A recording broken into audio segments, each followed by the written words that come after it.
tajriba quyonchasiman. Men otam ham, onam ham, singlim ham, bolalarim ham, xullas, hammasi tajriba quyonchasi bo'lishgan. Ular hammasi o'lib ketishgan. Meni ham qismatim shu.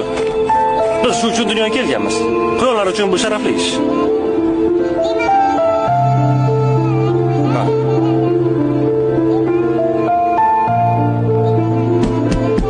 Haya. İşim boshlandi.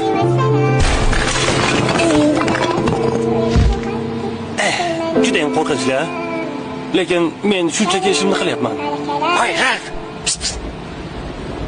Qayerda bichib yuribdi? Ha, ularmi? Ketimdan yurishibdi va qanaqadir hujjatli film olishdi. Ularni iltimos qil, bizni qutqarishsin. Qutqarishsin, meni olib ketsin. Men sizlarni eshitdim. Okey. Menga qarang. Bu joyni kesib tashlab bo'ladi-ku.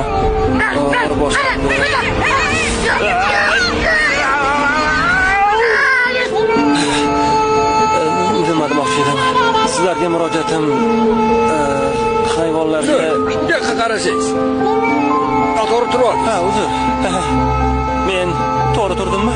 Ha, bo'ladi. Xullas, nima demoqchi edim?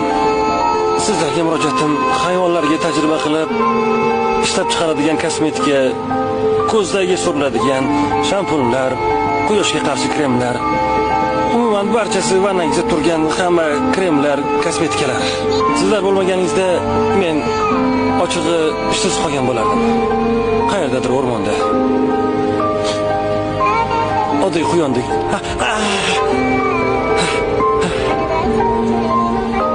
Hammasi zo'r. Sizning chiroyingiz uchun hayvonlar ozor chekishi yoki qurbon bo'lishini bilarmidingiz?